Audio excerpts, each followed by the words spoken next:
જય માતાજી, જય શ્રી કૃષ્ણ મિત્રો, કેમ છો બધા? મોજમાં ને? આજે છે ઉત્તરાયણ, એટલે પેલા તો બધાને હેપી ઉત્તરાયણ. સવારમાં અમે બધા થઈ ગયા રેડી. પપ્પાએ કૃતાર્થનો સરસ મજાનો ફોટો પાડ્યો. અમે બધા જઈ રહ્યા હતા બહાર આવીને આકાશમાં જોયું તો બધી રંગબેરંગી પતંગો આકાશમાં ચગતી હતી. મિત્રો, આપણે પતંગ ચગાવીએ છીએ એનો કોઈ વાંધો નથી, પણ તમારા બાળકો અને પક્ષીઓનું ખાસ ધ્યાન રાખજો, કેમ કે જ્યારે આપણને કોઈ પણ તકલીફ પડે છે ત્યારે આપણે 108 ને બોલાવી શકીએ છીએ, પણ એ તો અબોલ જીવ છે, એ કોને બોલાવે? તેમ છતાં ઘણા બધા જીવદયા ટ્રસ્ટ વાળાઓ ઘાયલ થયેલા પક્ષીઓની સારવાર કરે છે. પછી તો હું, ભાઈ, ભાભી, અમે ત્રણે લોકો આવી ગયા લાપીનોઝમાં પીઝા ખાવા માટે. બાકી દિવસો કરતા પણ આજે વધારે ખાલી લાગતું હતું લાપીનોઝ પીઝા. ભાઈએ પીઝાનો ઓર્ડર આપી દીધો હતો. પીઝા આવે ની પહેલા તો મેં એક ગ્લાસ સોડા પી ગયા. પછી તો અમારા પીઝા આવી ગયા હતા. ઓલો ભાઈ જેવો આવ્યો એવો જ ગયો. પીઝા એટલે જોરદાર હતા કે ખબર જ નથી પડતી કે પહેલી બાઈટ શેમાંથી લેવી. પછી તો અમે ખાઈ લીધા પીઝા. મિત્રો, તમારે પણ આવા સરસ મજાના પીઝા ખાવા હોય તો પહોંચી જાવ લાપીનોઝ પીઝામાં. ત્યાંથી નીકળીને અમે આવી ગયા ડિયારોલની સામે બોમ્બેના વડાપાવ અને ફ્રેન્કી ખાવા. પછી તો અમે વડાપાવ અને ફ્રેન્કી ખાધી. કૃતાર્થ માટે જ્યુસ લેવાનું હતું એટલે અમે લોકો આવી ગયા જ્યુસ લેવા. પછી ત્યાંથી જ્યુસ લઈને અમે લોકો આવી ગયા યોગી કોઠી આઈસ્ક્રીમ ખાવા માટે. પછી અમે લોકોએ ખાઈ લીધી આઈસ્ક્રીમ. પછી તો અમને બધાને પડી ગઈ મોજે મોજ. તમારે અમારી જેમ મોજે મોજ કરવી હોય તો પહોંચી જાવ આઈસ્ક્રીમ ખાવા. પછી તો ભાભીને ગાડી ચલાવી એટલે ભાભી ગાડી ચલાવીને આગળ નીકળી ગયા. મમ્મી કૃતાર્થની સાથે મસ્તી કરવા લાગ્યા. પછી તો અમે બધા ફેમિલીમાં સાથે આવી ગયા ટેરેસ ઉપર, અને બધી બાજુ પબ્લિક જ પબ્લિક દેખાતું હતું. ઉપર તડકો હતો એટલે મમ્મી ને ભાભી કૃતાર્થને લઈને છાયામાં બેસી ગયા. કૃતાર્થ માટે હવામાં ઉડતો ગેસ વાળો મોર લીધો હતો એટલે મમ્મી કૃતાર્થને રમાડતા હતા. ઉત્તરાયણ હતો એટલે બિલ્ડિંગના બધા લોકો ટેરેસ ઉપર આવી ગયા. ઉપર પતંગ જોતા હતા એટલામાં તો પક્ષીઓનું ટોળું નીકળ્યું ને સરસ મજાની આકૃતિઓ બનાવી નાખી આકાશમાં. મમ્મી કૃતાર્થને તેડીને ऊपर आकाश में पतंग दिखाता था।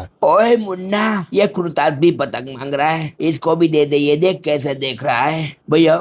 ये भी देख रहा है, देखो ना कितना प्यारा है मुन्ना। भैया इनको भी पतंग दे दो ना। ओए ओए, मैं इनको पतंग दे दूंगा तो उसके साथ ये भी उड़ जाएगा, क्योंकि तू देख हवा कितनी तेज है मुन्ना।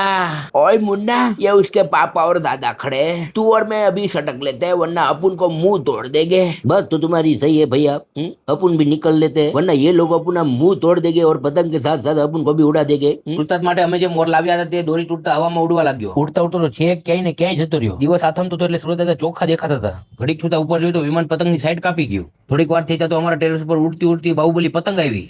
આ પતંગને જોઈને બધા ટેરેસ ઉપર હરખાઈ જ ગયા. એવી રીતે હરખાતા હતા જાણે એવોર્ડ આપીને સન્માન ન કર્યું હોય. વારા પરથી વારા બધા પતંગ હારે ફોટા પાડવા માંડ્યા. અંધારું થવામાં થોડી વાર હતી એટલે ટેરેસ પર બધા ગરબા રમ્યા. સાથે બધા ગરબા રમતા હતા એટલે બધાને મોજે મોજ પડી ગઈ. પછી ચારે બાજુ જોતમાં તો આકાશમાં ફટાકડા ફૂટવા માંડ્યા. ओए मुन्ना, सिर्फ यही बोलता रहेगा कि फिर मैं भी बोलूं? मुन्ना, इन सब लोगों को बोल दे भाई सब्सक्राइब कर दो।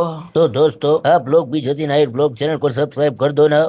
भैया ने बोला है तो सब लोग सब्सक्राइब कर दीजिए जल्दी। મિત્રો, આવા જ વિડીયો જોવા માટે ચેનલને અત્યારે જ સબસ્ક્રાઇબ કરી દેજો. આજ માટે બસ એટલું. બોલો જય દ્વારકાધીશ.